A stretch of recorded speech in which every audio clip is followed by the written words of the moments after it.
Jillian Searle. Every moment we get to spend together is a miracle.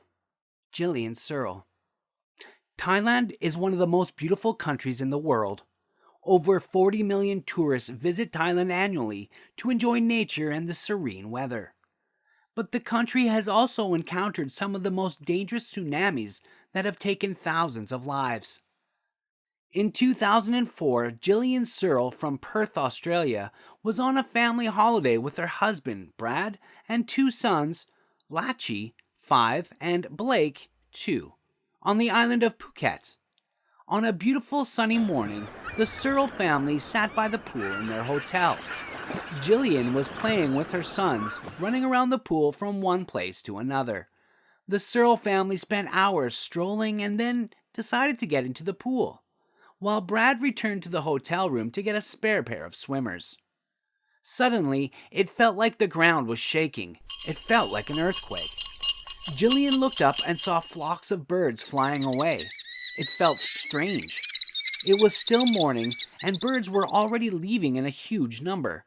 She heard a strange sound and looked up, but there was nothing. The lifeguards supervising the pool suddenly began gathering in one place.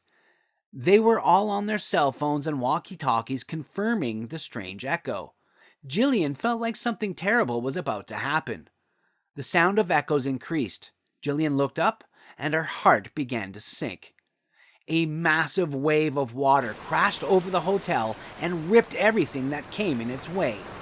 She looked at Lachi and screamed, "Lachi, run!" and quickly grabbed Blake in her arms. Lachi realized something was wrong and started running after his mom. She quickly grabbed his hand and started running. Running while holding two kids was difficult, but she tried her best. Jillian was running towards the hotel lobby because that was the only place she found safe at the moment. But the water wave was splashing everywhere, drowning many people behind her. Jillian made it to the breakfast bar, but she knew they were not safe until she found the highest spot. She tried to climb up the breakfast bar, but there was no space as many people were already standing there. The water was now just a few meters away. She looked around, thinking that her husband may have come down from his room. Her whole body was shivering. She could hear people screaming for help. "Someone please help me," she cried. Just then, a teenage girl named Elise, standing on the breakfast bar, put out her hand, and Jillian quickly passed Lachi to her. She looked at Lachi, thinking she had no choice but to save Blake because he couldn't even understand what was happening around him. She held Blake in her arms and looked at the huge wave just a few inches away. At that moment, the only thought that came to her mind was, "We would all die if I didn't let go of one of the boys. I just wouldn't have anything to fight the water." A huge wave hit everyone in the breakfast bar. Jillian and Blake were struggling inside the water, being tossed and turned. She could see people drowning under the water and getting hit by furniture and glass in the room. She felt immense guilt, thinking, how am I going to go on living with the fact that maybe I should have tried to keep a hold of him? After a few minutes, the water went down and they came up above it. She looked at Blake, who started screaming after she came out of the water. She took a breath of relief that he was alive. Brad also came down running, hearing the noise and screams. After catching her breath, she and her husband started looking around for Lachi, but she couldn't find him anywhere. She found Elise climbing a tree and asked her about Lachi. "I'm so sorry," she cried. "I had to let him go." Jillian started crying and screaming. She regretted handing over her son to a stranger. She blamed herself, saying that she should not have let him go. She could see the corpses around her, but she didn't dare to find her son lying between them. Brad hugged her and tried to calm her. Once again, the siren's sound alerted them of the second massive wave coming in. Brad quickly told Jillian that he was going to search for Lachi. At the same time, Jillian and Blake anchored themselves around a wooden platform, praying that they would survive the second wave. After dipping in the water and fighting the strong waves, Jillian and Blake came out safe. Jillian looked at Blake. He was screaming and trembling in fear. Jillian knew if the third wave came, the child might not survive. She looked around and quickly went up to the rooftop where many other people were taking shelter. Brad was still looking for Latchie while fighting the strong waves and debris. For hours he searched for Latchie, but he couldn't find him anywhere. He asked people if they had seen a little child, but they were already struggling with the losses and injuries they had received. No one had any clue about Latchie. He returned with a heavy heart and went to the top of the roof where Jillian anxiously awaited him. She saw him coming up and ran towards him. She looked at him in his eyes and couldn't murmur a word. She wasn't ready to hear it. Latchie was nowhere to be seen. He's gone, Brad choked. Jillian was unable to control her emotions. For the next 2 hours, she cried her heart out.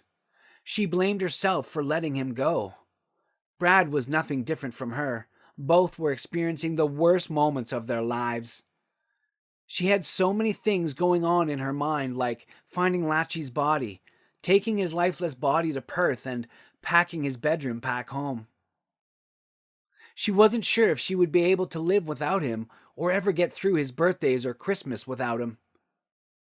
People who survived that day were trying to console Jillian for her loss. After a little while, Jillian heard a man talking about a boy he had found.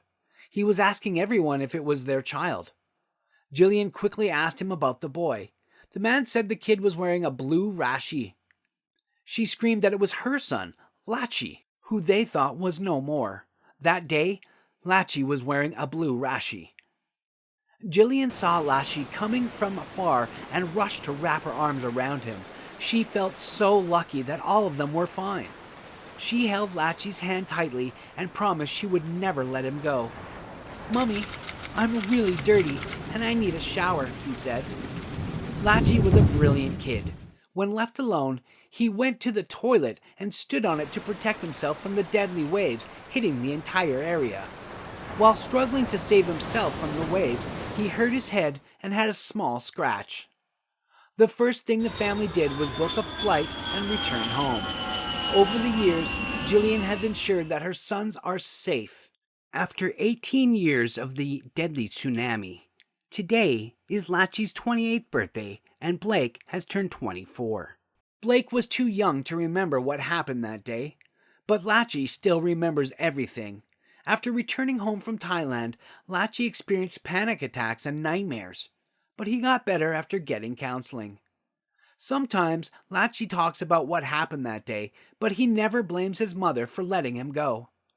"You made the right decision in letting me go," he said.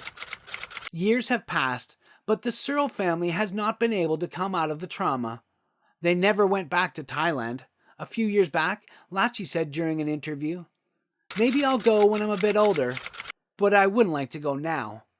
The Searles are the lucky few who live to tell their stories of survival, but many couldn't survive that day. Over 5,000 people lost their lives. The tsunami, triggered by a 9.1 magnitude earthquake, hit just off the west coast of Sumatra, Indonesia, and struck coastal communities across the Indian Ocean. It left about 230,000 people dead. That's a wrap for today. Don't forget to smash the thumbs up button, share, and subscribe to the channel to see our latest content.